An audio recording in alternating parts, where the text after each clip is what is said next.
Welcome back, everybody, to the School Leadership Show. With me, as always, co-host Jen David Lang. Hi, Jen. Hi, no adjective.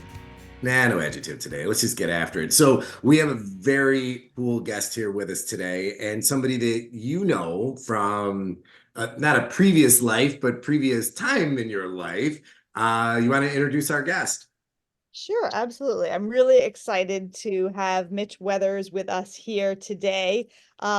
Usually I only know guests professionally and from a distance, but I know Mitch professionally and I would say personally from closer up. We were Excellent. in a mastermind for edupreneurs for a while, Mm, which is sort of a group of people who support all of you great people out there who are doing the real work with schools and districts on the ground. So that's where I got to meet Mitch and work with him week after week. But anyway, so I was very excited when he came out with a book so that we could invite him on the podcast. So yeah, we are here today to talk with Mitch about his new book, Executive Functions for Every Classroom, Creating Safe and Predictable Learning Environments for grades 3 to 12. Congrats on the book, Mitch. We are so thanks. excited and welcome to the podcast. Thank you. Thanks. I'm super happy to be here. Good to see you again. It So does now, feel kind of maybe like another lifetime, you know. there you go. So before we get too far into this, so Mitch, I can sort of see behind you out the window what appears to be either a Great Lake or an ocean. Where That are would you? be that's the Pacific Ocean behind me. Um, Wow.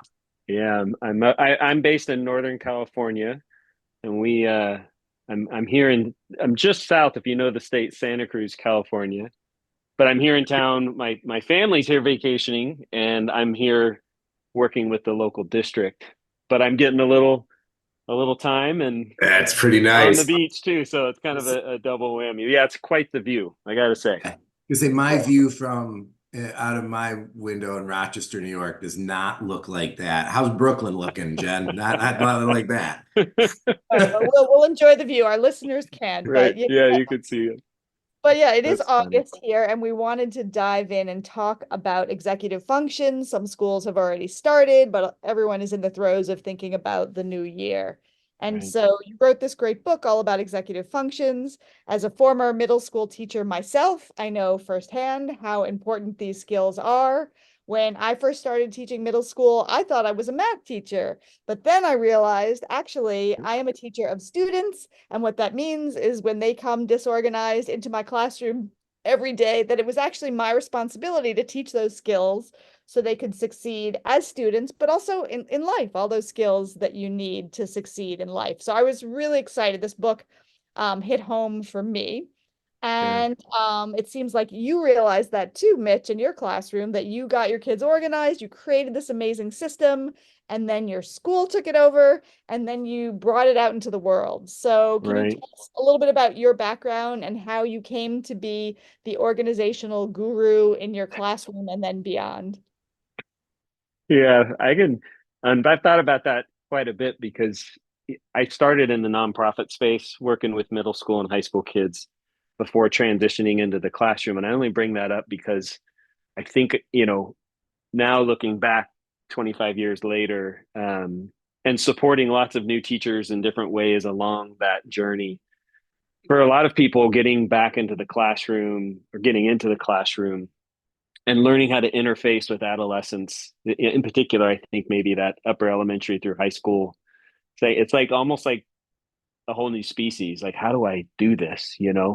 And for us middle and high school folks, Jen, like you said, like I teach math, like we know our content, and then you get in the classroom and you're like how do I like actually do this? Like, I can talk about it all day long, but that's obviously not, the best strategy. And I think I say all that to say, like, I could interface and I could interact and manage, most importantly, manage a large classroom full of rambunctious kiddos. And it just gave me the opportunity to focus on other things, like, why aren't you succeeding?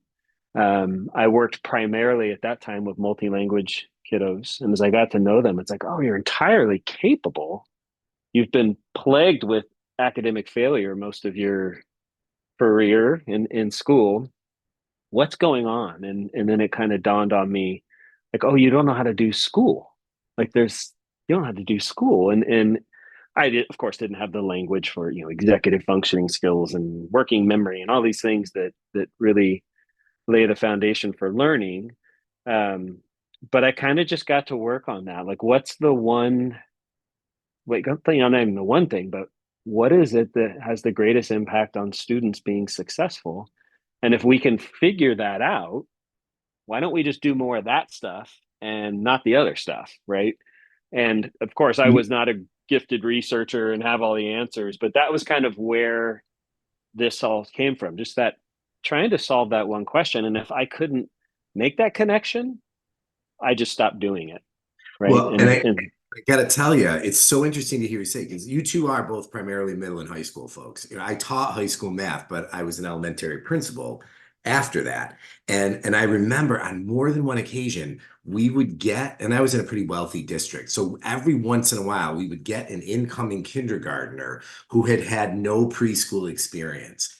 And the kid would come in and the teachers would flip out. Well, obviously, this kid has autism, right? Like it was crazy town. And then eventually you give the kid a couple weeks to figure out school or teach him or her how to do school, and then we're off and running. But that's interesting because that is that knowing how to do school isn't only about an incoming kindergartner. No. And that's a great point, Mike. Just like subtitle of my book, one of them grades 3 through 12. By no means does that indicate that this work should not be happening before that. And in fact, it's better, the sooner the better. I just made that I really dive into this idea of a binder or a portfolio and that being a tool for the routine and all of this. And I didn't want, as I have had in many, webinars and talks, someone saying, well, my kid can't really use a binder that way. That's okay. You can still do the stuff in this book. So if I could, I would have had that there, and then we'd put a piece of like scotch tape over it where you couldn't see it on the cover. That would have been cool. But anyway, to your point, yeah, it's not just a big kid thing. It's not just a little kid thing either. It's a But what human did it thing. look like for you, Mitch? So because I think the term executive functions, um, Right.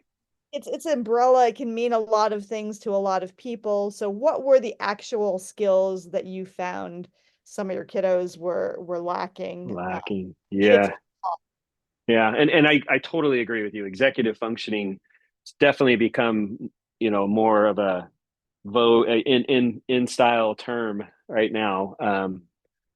But it's still somewhat elusive for folks. I like to use the word studentness that a school coined that we work with Organized Binder. And that just kind of defines it. Like all this stuff, I used to tell my students, because like I said before, I didn't have the language, but it's all the stuff you need to be able to do to be successful really with anything you're learning, any class you're going to, whatever that might look like.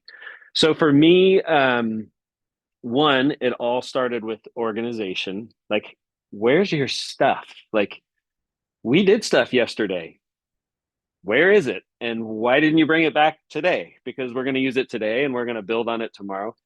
And what I realize, and this is, I kind of think of it as a 4-letter word, assumptions. As soon as teachers start making assumptions about what students know how to do or can do or see the value in doing, you're dead in the water. Like you cannot make any assumptions. Just check on it first. Don't just assume that, hey, I just assumed you would bring everything back from what we did. Why are you stuffing it all in your book bag? Why is it in your locker? That kind of thing. So that was kind of hurdle number one of like, okay, how do we make this very crystal clear, easy to follow, and started what I wanted for students is not just to get organized. I wanted them to get and stay organized. And the stay part means now you're starting to develop that skill. And the only way we develop a skill is if we practice it ideally every day and we see it modeled for us. And so from there, this idea of a predictable routine really became the kind of the cornerstone of all of my work, because life outside of school, excuse me, for many of my students was anything but predictable, and oftentimes skewed more towards chaotic at the very least. And I really leaned into and saw the value of creating this, what I saw as like this safe haven. Like this is how this place, this space and this time will operate the same every single day. Now, what we're learning, what we're doing, how we're interacting, all of that, of course, is going to change. But what we do, how we do school in this class just looks like this. I'm going to model it for you. So I have my class sample portfolio or binder. It's going to be exactly what you have in front of you. And that's the tool to engage in this predictable routine. So therefore, I could say what I wanted really was I wanted my students to know what was coming at them before they even showed up, but also know what was required of them or expected of them to be able to do when we started class. And it was just this is how we begin, this is how we transition, this is where we put our stuff, this is where we conclude. And once that happens, one, I can hold you accountable, which is something, it's a two-part deal, right? It's something adults do for young people and that young people eventually learn how to do for themselves, right? Holding them accountable for that. But the magic that I kind of realized was that repetition or that practice. If by virtue of participating in this routine, I get practice with these skills, all of a sudden I have the opportunity to make them my own within the context of whatever I'm learning, grade level or subject area. So in starting with organization, it wasn't here's your binder, you know where to put your stuff now. No, that was the third step of our daily routine. And every day we checked, here's the table of contents. We're adding 2 new things. Let's write those in. They get this number. I mean, very simple, but because it was every single day, they were more likely to, through practice and repetition, start to make it their own. So started with organization. Yeah, and we'll get into your daily routine and organization. And Okay. just so people know, because people listening are principals and district leaders, the Right. power of Mitch's approach to organization, it's most powerful when it is school-wide or district-wide. So this is not just a podcast for, teachers to develop a daily routine. It's something Right. you can implement school-wide, which makes it very powerful. And Yeah. then, Can I jump in there real quick, Jen? I think yeah, that's why I was so excited to talk to the two of you, yeah. because your audience is leaders. And if you get into my book, one of the points I try to make early on is the impact of collective teacher efficacy, which is what you're talking about. But if you look at your middle school, look at any school, we're siloed by definition. There's certain grade levels that we're hired to teach. And if you sit down with a K1, 2 team, which I've done, I didn't realize this as a ninth grade teacher most of my career. The difference between kinder and first is monumental. And the difference between first and second, as opposed to 9, 10, 11, it's not as like significant a jump, right? So by definition, we're in these silos. If I'm on a middle school, you teach 7th grade math, I teach 8th grade ELA. So how do we get collective? If we look at the research, right, the thing that it's either 1 or 2 on the list of effect size always is collective teacher efficacy. Like we're all doing this together, in this together. What can you really get collective about if we are so siloed? Routine, modeling, right? And I've lived it. I've had, like you said, my school adopted it. I didn't know what was going on. We all did it. And pretty soon it was like, you could literally feel it on campus the next year. And I think it was living through that collectiveness, which has such a significant impact. So anyway, I jumped in there on you. That's why I was so excited to talk with you two, because you talk to leaders, and I think leaders, and I think that'll they would resonate. be very excited. What leader wouldn't want to have that kind of organization across their school? Right. And So yeah, sorry, I'm gonna jump. Can I just jump in, Jen? I apologize. And I think, jump. and we might have to come back to this, but Mitch, something I do want us to talk about before we end is like, for leaders, how do you approach this kind of thing at a system level? Because I feel like so many of the things that we talk about, I feel like I can see the teacher in my head, this 1st grade teacher from Cortland, New York, who just had it, right? Like Right. the routines and everything, but it wasn't, but it was here, it was there. And if you were as a child lucky enough to get 3 teachers in a row that really had that down, you had a great experience. But if you got the other end of that spectrum, so at some point I want to talk about systems, but Jen, that probably wasn't where you were going. So you're smarter than I am. So let's go where you want to go. No, let's go there. Right. How do you get a system? But I don't know if Mitch, you think it's better to talk about like what is the routine and then how do you get it across the system? But Mike just asked this intriguing question, so maybe you want to hit that first. Yeah, I think they're one and the same, to be honest. The system is the routine. And here's the deal. And Jen, you read this, like I unpack it right away in my book. Like, why have you're never going to meet an educator, whether that's a school leader, a teacher, a para, whoever, that's like, yeah, I don't want kids to develop these skills or practice these skills. Goal setting, time management, organization. I mean, you're not going to meet a parent that doesn't want that happening. And yet we look back and we go, well, why historically then why haven't we been teaching these? If they're the thing that research overwhelmingly shows kind of lays this foundation, develops that sense of agency, like why have we not dove in? And I think one, you just touched on it, Mike, with the you're lucky enough to get that one teacher that's I in my book I say that that's like that zone of genius. My mom was that second grade teacher, and you would walk into her class, and you could same thing. You could just feel it. You know, we've all been in those classrooms, and it hopefully a lot of those classrooms where it's like I teach fifth grade or I teach seventh grade math, and that's what I do, and I do it really well, and that's my jam. And even though I want my kids to know how to flex their working memories and do all this retrieval practice and all these executive functioning things, that may not be my zone of genius. And my evidence for that is that over the last 20 years, I can't tell you how many veteran teachers still totally in the game have come up to me after a talk or a training or something and said, oh my gosh, this is all the stuff I've known I need to be doing. And there's two things: I don't have time, and I just didn't know how to like put it all together. And that's the zone of genius piece. But the other part of that is time. Where are you going to find the time to incorporate anything? Teachers don't have enough time in the school day or the school year to what they're tasked with teaching. And so when we look at systems, that what's important through the teacher lens is it has to have a very small time footprint in the classroom because we don't have enough time to begin with. So how do you do that? And so when I meet with a school or like here in town working with the district, um, we're talking about three things: clarity around executive functions. And we bring that clarity through establishing a predictable routine and modeling it for students. We've already started talking about it. That's the system. And what happens with that is instead of, I'm going to keep harping on your middle school, Jen, instead of the kid going to, like the school I spoke at in Evanston last year, they had 10 class periods. So just imagine in sixth grade, all of a sudden I have 10 class periods with 10 different expectations, 10 different routines, if there is any, 10 different things I'm learning. And last year and every year before that, I had one probably teacher that loved on me and got to know me in this self-contained environment.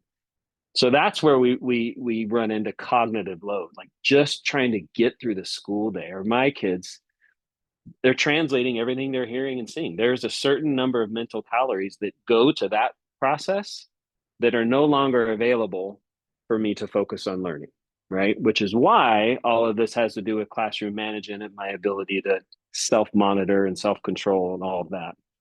But in terms of the system, we all collectively adopt a routine. And what I mean by that is, and we'll get to it, Jen, your point, how we start, what's the next step, what's the next step, carving out time to teach your class, how we conclude. So this kind of rhythm to the day, even if I go to 7 or 10, hopefully not 10, or 5 different classes, and everything is different. It's different culture, different subject, different people, different teacher. But if how it runs is largely the same, all of a sudden I ease or I reduce that cognitive load. So the systems work is saying, okay, it's a culture question, to be honest.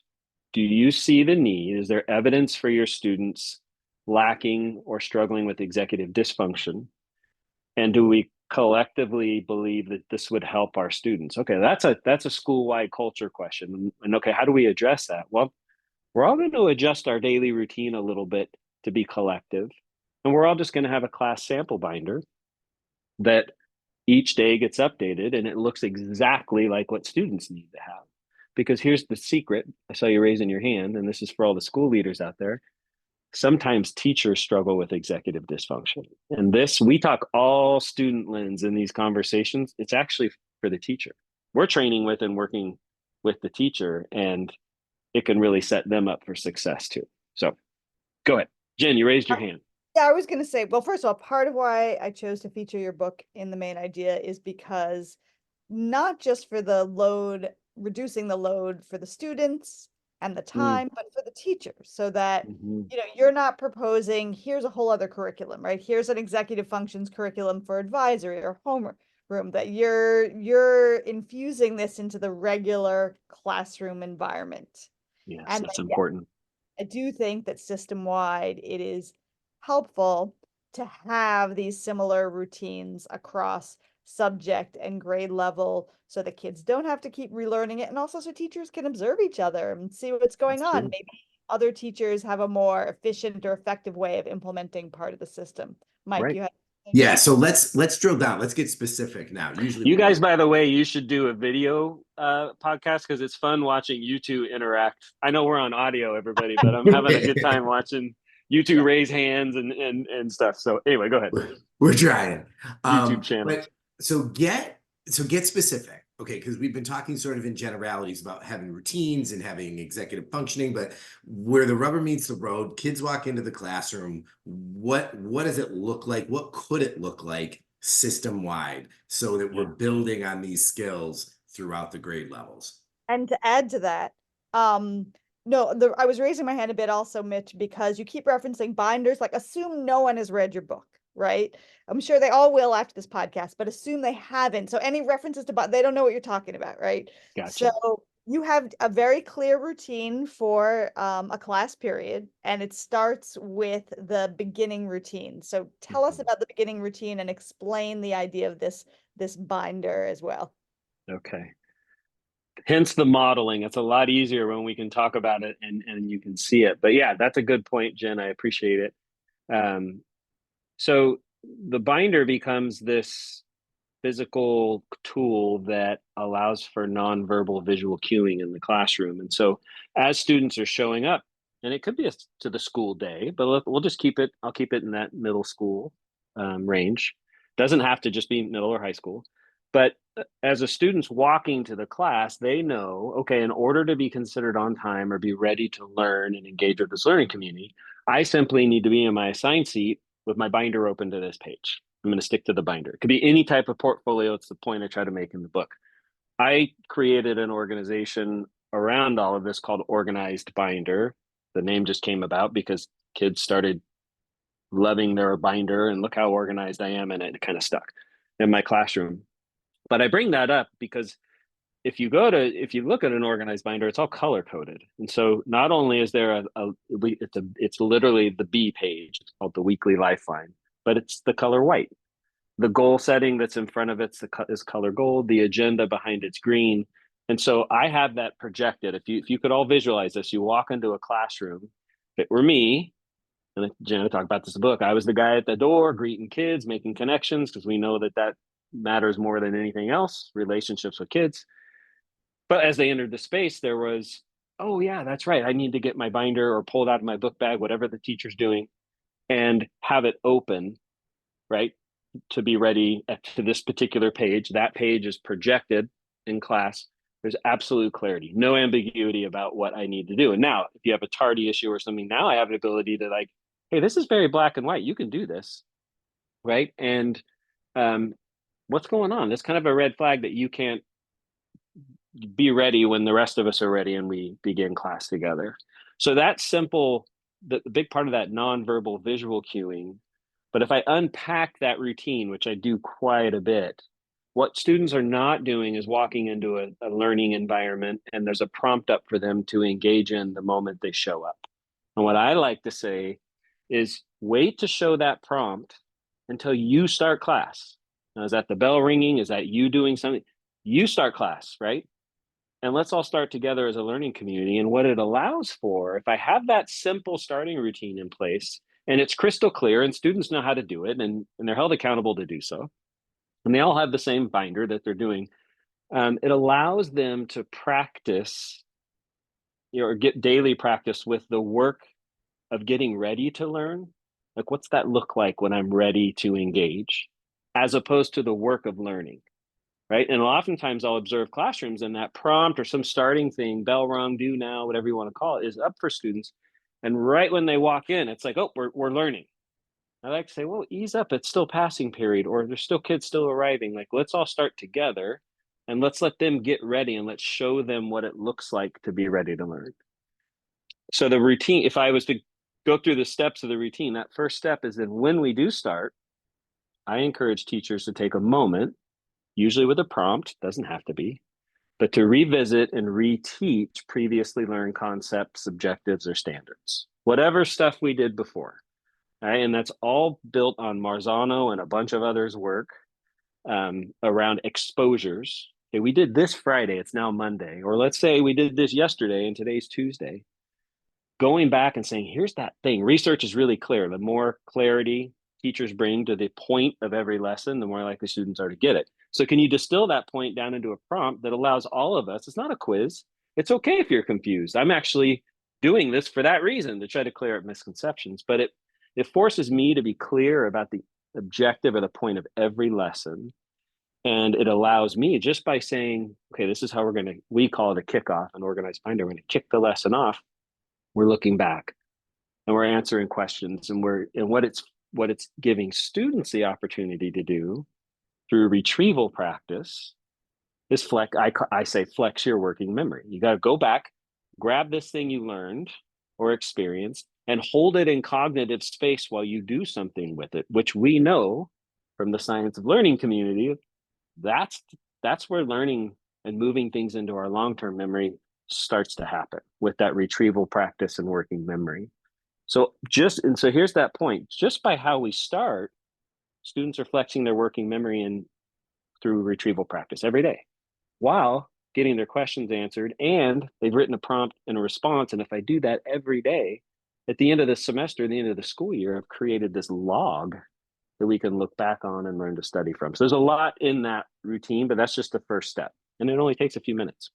Can I freeze there? So Yeah. there's a couple of subtle things. A lot of people may be thinking, yeah, my teachers, they have, do nows, this is, Yep. they do what's already happened. So I just want to pull out two subtle things that listeners may be missing if they are at the gym or, however they're listening to their podcast or traffic on the road. The first thing is that we all thought when we taught that we should put a do now on the board so kids come in at different times, right? But then Right. some kids finish early and then there's a lot of disruption. And so you're tweaking that a little bit, where the prompt is just, have your binder, whatever, open, have your pencil out, have your backpack away. It's just, let's get everybody here and let's start the class together. And it's going to end up saving time, even though it doesn't sound like it, but it will save time.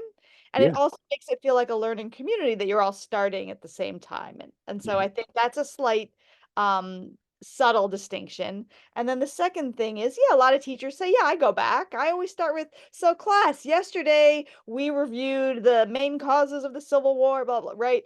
But you're saying, no, like that, we need to engage our students in retrieval practice. There's been a lot of research. I summarized Agarwal and Bain's great book, Powerful Teaching. But Right. specifically retrieving, having them pull out from their brain, asking, what were those three causes of the Civil War we talked about yesterday, right? Right. So those are two distinctions that make Yeah. your first step a little bit different. Yeah. You must have read my book, because I talk about the beginning in any routine, and I wrote that as one chapter. And Corwin was like, no, this is way too long, because there's all these what seem like subtle things that make a profound difference on time management, how we're using time, and behavior, classroom management. But you're exactly right. Wait until you start and we engage collectively. No one has a sense of like, I'm already behind and I just showed up. Like, half the class is done. And then when class does start, I've created an environment where I have 30 kids at all different places, and I've timed it 1, 2, 3, 4 minutes. And I do the math in the book. If your average school day is 180 days, which most are, give or take, and if my routine routinely wastes or daily wastes just 1 minute, I've just wasted 180 minutes of class time, teaching and learning time. That's 3 hours. Well, if it takes me 3 minutes, not because some students are engaged, but we're waiting for them, that doesn't feel good either. It's like, right? And I unpack this, like even your most well-behaved students left with nothing to do but to sit there. At the very least, they're going to pull other kids off task. I mean, there's all kinds of stuff we can unpack there. But yeah, I appreciate you making those two subtle adjustments. And that's where that nonverbal visual cueing comes in. It's not the prompt. It's the work of getting ready to learn and the retrieval practice. Yep. The powerful teaching. Patrice wrote the foreword for my book, Talk About It, Honor. I mean, all of that's wrapped up. And the thing I love to tell teachers is we're not talking about right and wrong. We're not talking about the right answers. We're talking about cognitive processes that we know impact learning. So creating an environment where, yeah, we kick the class off. It's okay if you didn't get it. It's okay. Maybe you weren't even here. Maybe you missed class. All of that's fine. This is about, hey, this is that thing. And I actually, when I was in the classroom, I let students in on all this, and they were fascinated by it. Like, oh, now I understand why we're doing this. It's not just Mr. Weathers getting up. No. Like, so. So Mike likes to keep the podcast short. So what I'm going to ask is, Mike, do you want him to briefly go through the 3 MEDAL steps and then spend more time on the concluding routine? Yeah, I think it's worth people hearing because Yeah. because I think we sort of talked about it before. Like well, yeah, I know this is the thing we need to do, but I think it's and we just showed it. It's the amount of thought and attention that's going into each one of these little tiny steps as this process gets task analyzed, basically. So yeah, have at it, Mitch. Keep going. Okay. Yeah. So step one, I always call it the safety net in a lot of ways for students, right? I'm here. Like this is the thing I hoped you learned, and we're coming back to it so I can answer your questions and hopefully clear up those misconceptions. And when that time is done, I'm going to just keep it in the organized binder lens here for a moment because there's a couple other subtleties. We end this kickoff time, this just call it beginning routine, whatever you want to call it, doesn't matter, with a simple self-assessment. We call it, it's a checkbox, and students write a 1 through 5. 1 is like, I don't get it. 5 is like, I think I got it. It literally takes 5 seconds to do. But I challenge you, how often in the modern classroom are students getting practice with self-assessment? In other words, what's it look like when I learn something and I get it? Because it looks different for everybody. And it's not just A's and B's and right and wrong. Like, what's it look like as I approach getting this thing? And my favorite part, and it normalizes. It also normalizes not getting it the first time. That learning is a process. Right.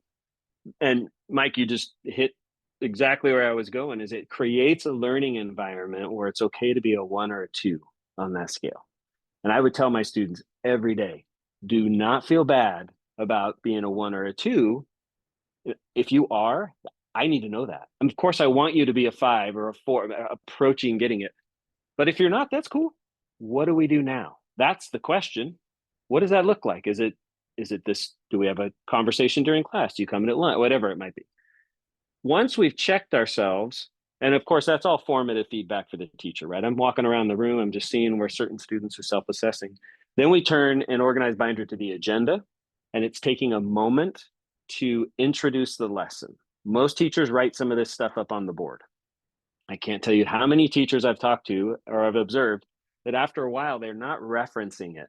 And they're kind of just assuming students are going to look over there. They might talk about the homework, if there's any homework. So just taking a moment, and there's some other things in here where every teacher at the beginning of a class period or school day, that kickoff time, the beginning routine, you're on. You're teaching, you're answering questions, or self-assessing, all that, right? But we all need a little bit of time for business. Handing back papers, passing something out, putting in attendance, whatever that might look like for each teacher. Although that's not the beginning routine, within a minute or two, now I'm introducing the lesson while you're just creating a simple log. Here's what we're going to do. Here's what I might have to take care of outside of class. And during that time, I have that little window. But it's just a simple log. If I wish I could show you all this. In an organized binder, it's 2 weeks on the front of this agenda page and 2 weeks on the back. And so it looks kind of like a calendar. And on occasion, we plot things that are upcoming. Maybe in 2 weeks, you have this essay due. or this project due date. Or if it's a project-based learning environment, we're going to map out the next 3 weeks and what that might look like.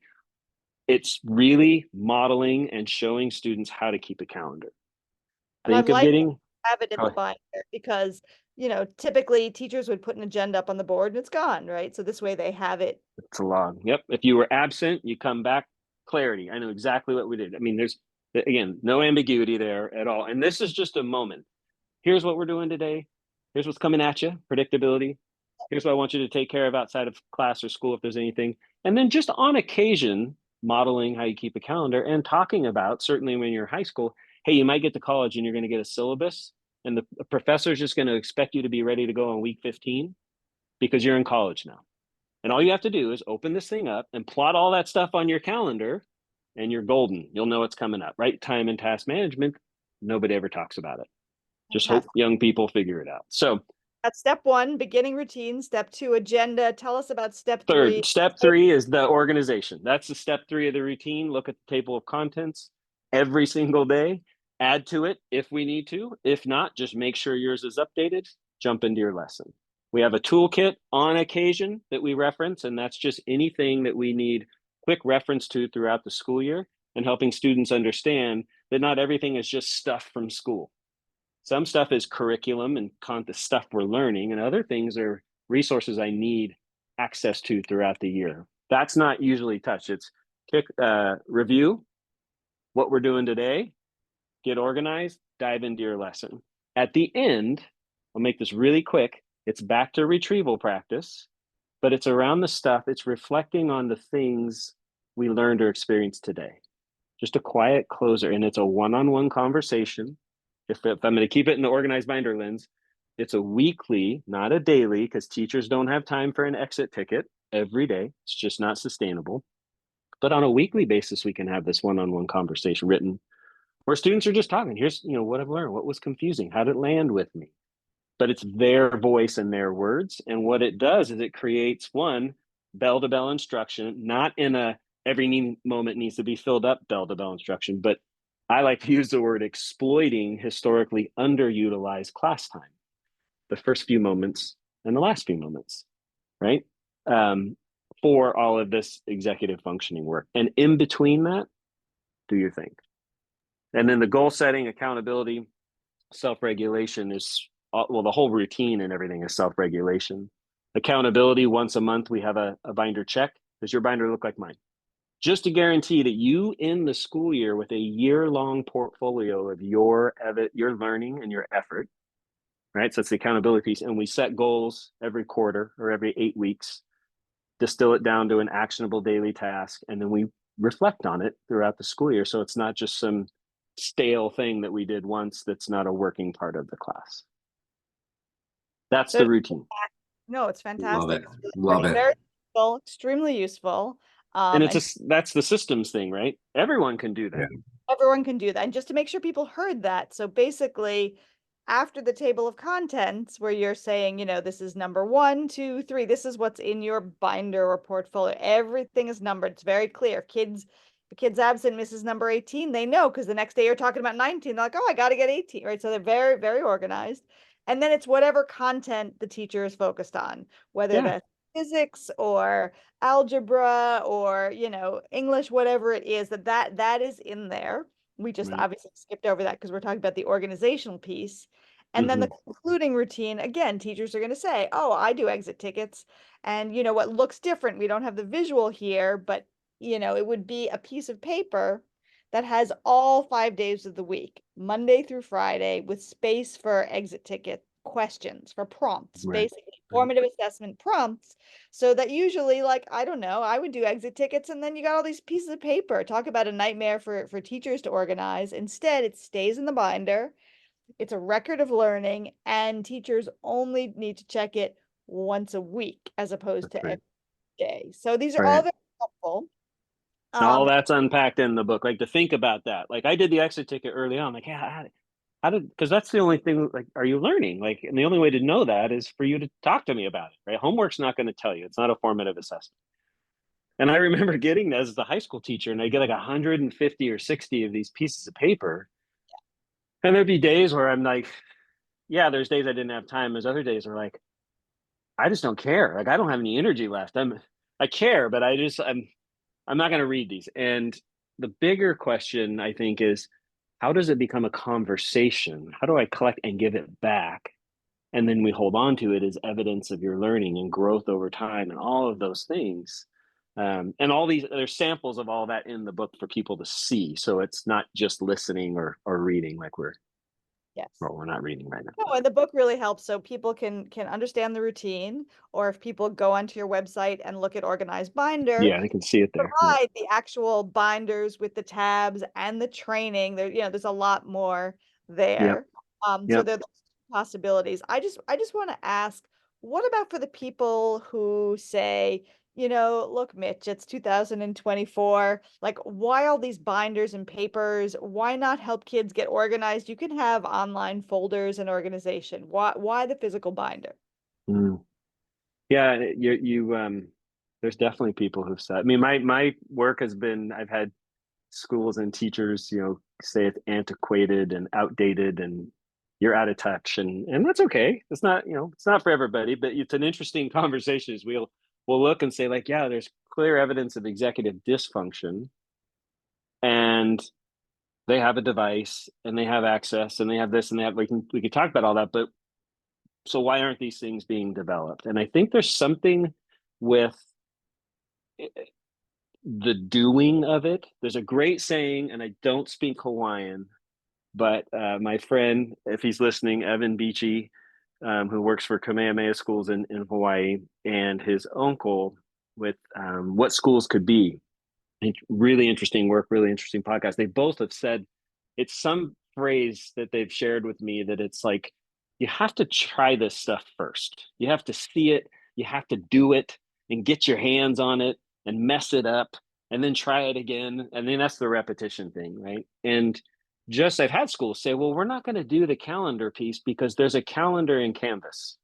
And we just put everything on the calendar. And I'm like, that's not a bad thing, but don't pretend that that's teaching the skill of time and task management. It's just not. And Well, what modeling it it, is doing, it's showing that adults know how to use the program. right? There you go. Some, some do, but yeah, that's a good point. So I think, I would say that's the clarity and being explicit piece is the binder. But does that mean, and I don't know why this always comes up, Jen, you asked about digital. It's not a either or, it's a blend. It's a blend. Right now, if a teacher or a school says, we are committed to being paperless, no paper. My first question, do you want to know what my first question always is? Yes. Why? Like, I just want to know. I mean, I'm not saying that's right or wrong, but is it this, we do have this propensity to be like, anything new, anything digital is good. We should incorporate it. And I'm always like, well, by the way, all of our products at Organized Binder, I get the environmental thing, paper. And I'm like, where everything besides the metal rings in our binders is 100% recyclable, everything we deliver. And that's because we don't make those yet. They're not made recyclable. And our binders, our physical binders, are FFC certified with a federal hinge. No kidding. I didn't know that existed. So they're durable, they're sustainable, and we're bad actors in education when it comes to the environment. There's evidence, there's actual research and evidence on plastic and vinyl pollution in classrooms and the toxicity for students, right? So we can get into all that, but I always like to say, well, do you think that subpar device that we've equipped students with doesn't have an environmental impact? Like, if we really wanted to be invited, and I don't want to go down that road because I think it's the blend. Here's your device. How do we use that? What's the right tool for the job? My friend Mike Volmert says that all the time. Ventura County, shout out, right? It's not what this is the tool for developing executive functions. And that's not just like my opinion. Like there's years of evidence of this working. Now, I've used all of this in a fully online, asynchronous, independent study program. I never met live with my students. I just had to build it all preemptively. So the way they engaged in that online platform had a routine. It had reflection. I needed to know what you're learning every day. I wanted to be clear about what the So it's about figuring out the right tool for the job. And I love sitting at a conference or doing a keynote and holding up a binder and saying, is this education technology? Does all ed tech have to have a screen? I don't think so. Is screen time bad for kids? I think kids should get outside. I'm not saying you can't be on a screen. I mean, so there's just all these questions that can mix it up. But I'll be honest, I do believe in the power of analog, and I think that pendulum is swinging a little bit back, where people are saying, "Wow, the kids can see modeled, and it's not just set goals." No, it's like, Well, and Mitch, I think you're perfectly positioned right now, particularly as we hear about more and more schools banning cell phones. right, Like that, where people are recognizing that we're heading in this direction. My 22-year-old daughter just got her first teaching job for the fall. She uses a paper planner. Like, yeah, and okay, that's great, what great. what works for you, right? Totally, Exactly. totally. And that's that So, question of coming into that space and saying, what does this look like? But there is something about the clarity with executive functions with a binder, I'll say. And there's research too about writing by yeah, hand and the there pattern Oh, match there's and there's all of all that. that. Yep, yep. and you can see it, you feeling it. So, Yeah. Mitch, where can people go to learn more about you and your work? You can, well, pick up my book. I think that'll give you a really good understanding. You can get it at organizedbinder.com. Let's be honest, if you're a Prime member and you're just buying one, Amazon's probably the way to go. Check the Corwin site. Sometimes they'll have a sale. If you want to get a signed copy, I love when people do get them through our site. But it's just organizedbinder.com/book, or just go to organizedbinder.com. And that's probably the best way to hold me. Or you can just get at me directly, Mitch at organizedbinder.com. I love hearing from people. In fact, I see Jen smiling and nodding. I actually invite everybody at the end of my book to, how's this landing for you? I'd love to hear from you. And I put my email there too. And then on, all the social channels, at Organized Binder. I think LinkedIn, it's my name, Mitch Weathers, but you can find me out there. If you get at me on social, it might take a little while longer. Sorry, Danny Bauer and everyone else out there. I'm not as prolific on social as some people Fine. think I should be. Before we sign off in the final, I realize that this whole thing, everything we're talking about today is to benefit students. And yet we've been talking a little bit robot-like without sort of, do you have any, quotes or anecdotes about, so what is the impact of all of this for students or teachers? Like the so what Oh, part? Can you good, just, good the question. last minute, like what have you seen in terms of, you were in the classroom for 18 years? What Yeah. has been the impact of this? Students fall in love with the binder. They feel better about themselves because they're developing as a student, even if they're struggling with the content. I've seen now, as on that more consultant side of things, subject area gains on standardized testing, which we know that's why we all went into education, is statewide standardized testing. But you're seeing gains, and this is a content agnostic conversation. We're not talking about what we're teaching. We're not even talking about how you teach your content. That's another important thing. We're talking about developing these skills. So we've seen the data, but I have to say, while writing my book over these last couple of years, the biggest thing, and I didn't expect this, I was contacted independently by two teachers. They're now teachers, young teachers, all with 5 years or younger in the classroom, and wrote in through the website and said, "Hey, I'm so and so." They were never my students, but they went to a school that used Organized Binder. And they both had gone through some pretty traumatic life stuff, changes, and back to that life outside of school being chaotic. And they both independently said, I actually got to meet with one in person, but independently said, I came to this new school. I didn't know anybody. I didn't know any teachers. My life outside of school was falling apart. And I remember, and this is what struck me, I remember what it felt like by the end of that first week, because I knew what to do in every class because they all had the same routine. Now, they were all wildly different classes, but I felt like I was a part of this thing. And I looked back when I got to college and I realized, oh, I've learned these skills, right? So the executive functioning part of all this work is literally just a byproduct of the routine and model, that clarity, routine, and model. it's coming about through repetition. And then they got into the classroom and realized, I know what my students need. They need these executive functioning skills. They need what I had practice with. And they reached out to figure out, how do I bring this work to my classroom? And so when I look at like impact, yeah, I can show data and I can show graphs and everything. It's stories like that aren't just stories. It's real life change that at least speaks to my heart. Is like, wow, this has an impact, and it shows how old I am too, right? I have students who are now teaching and writing in. So yeah, just that fundamental life shift, and when you look at, we want to talk finance is not the investment is, we're talking analog binders here, and we can really have an impact on people's lives. So Mitch, what a perfect place to leave it. Mitch Weathers, the book is Executive Functions for Every Classroom. Mitch has graciously given us his email address, which I will put in the show notes, mitch@organizedbinder.com. And the folks can go to organizedbinder.com to look and see exactly the work that you're doing. Thank you so much for being so generous with your time. Amazing conversation. Yeah, I loved it. I appreciate you having me. Thanks for listening to this episode of the School Leadership Show, a podcast for aspiring and practicing school leaders. Send your comments, questions, and show ideas to me, Mike, at schoolleadershipshow.com. And please consider rating the podcast in iTunes and leaving a comment. And definitely pass the show along to your colleagues.